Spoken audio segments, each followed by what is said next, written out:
नमस्कार। आप सबका मेरे YouTube चैनल भारत का बरगद में आपका सबका स्वागत है।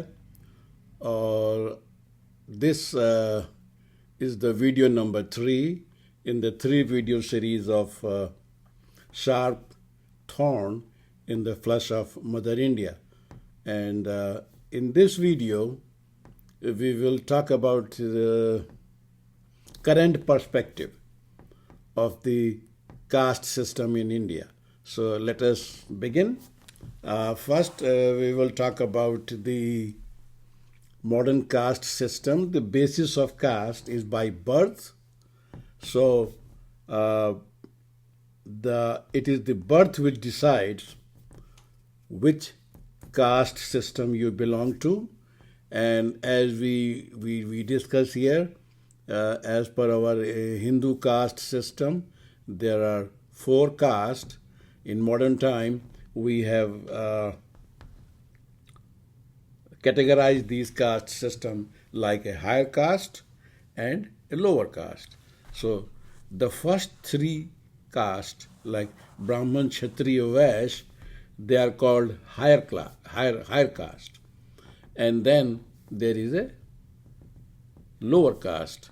The lower caste are basically Shudra, scheduled caste, scheduled tribe, and otherwise backward class. So this is all the classes are called lower class. That is the caste number 4. Now there is something also which we call it is the 5th element.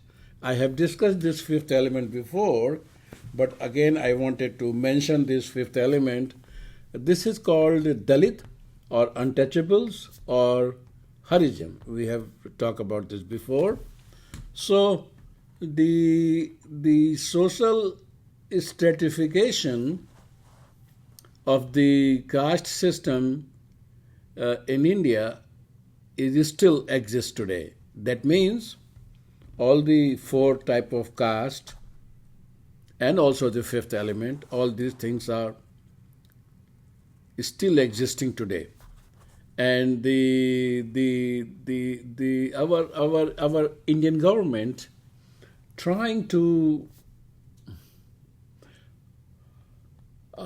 reduce the inequalities in these caste categories, but so far it has not been eliminated yet, and we still see this problem.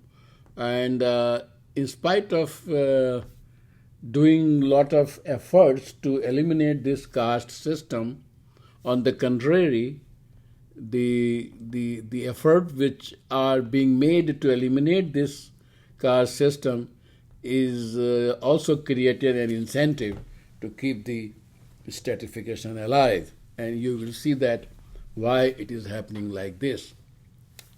So let us see, I will go about the caste system in what is the impact on urban life and what is the impact of rural life. So let us talk about the urban areas.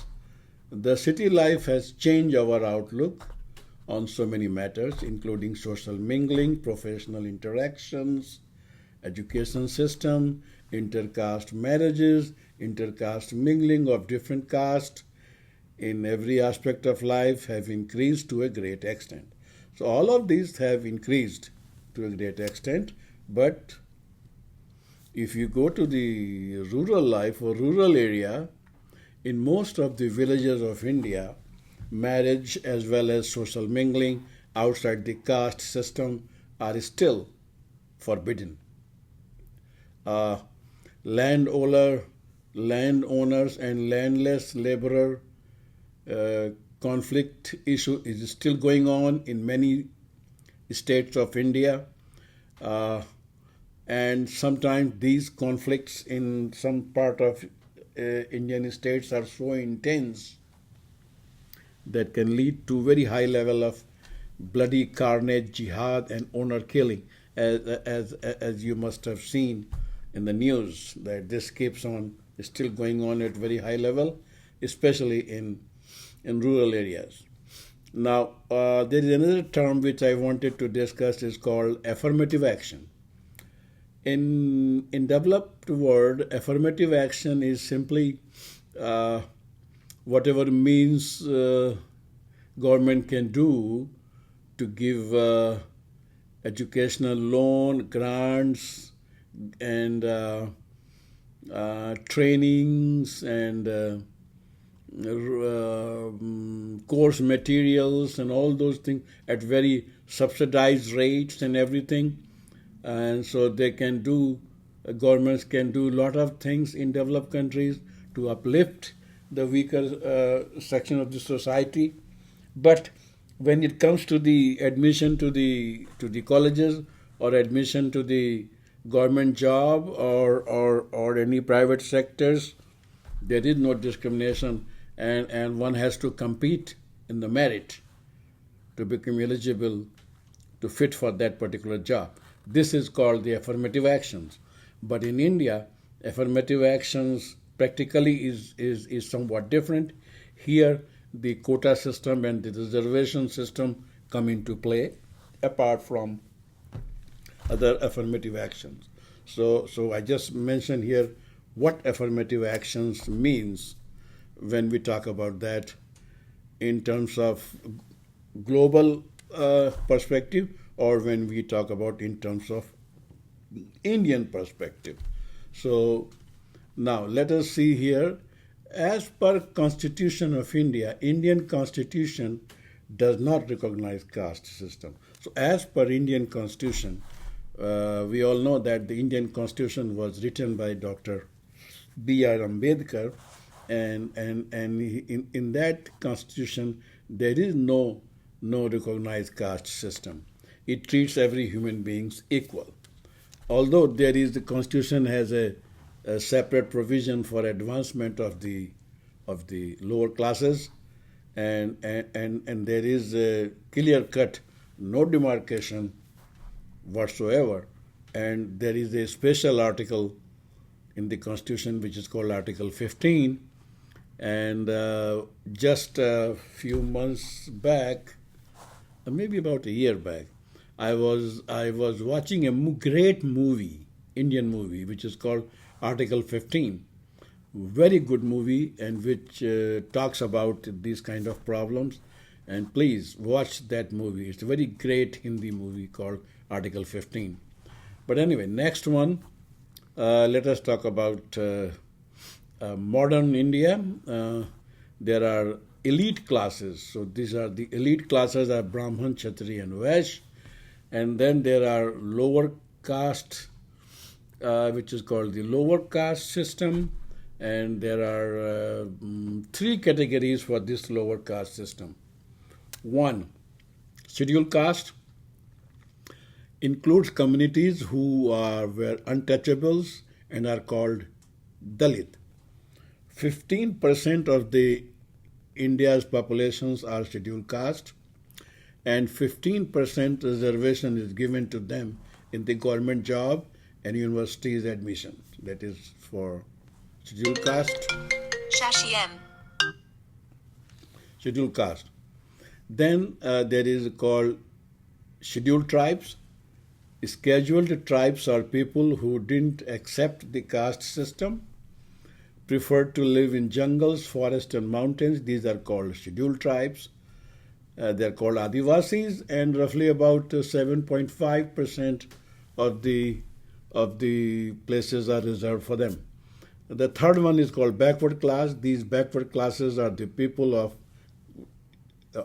that category called Shudra, and these are the people.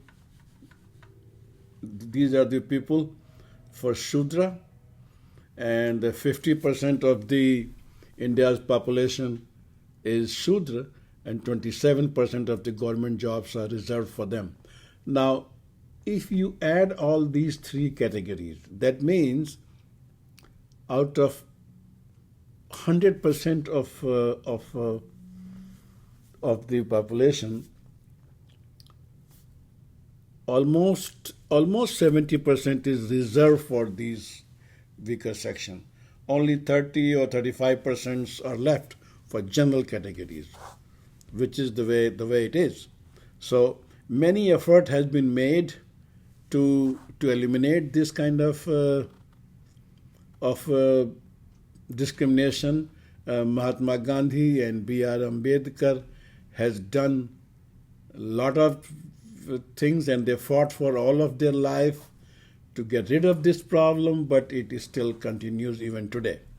So in conclusion, what we can say that the caste system is still prevalent in India, maybe not at large scale in rural areas, large scale in urban area, but it still persists in rural area.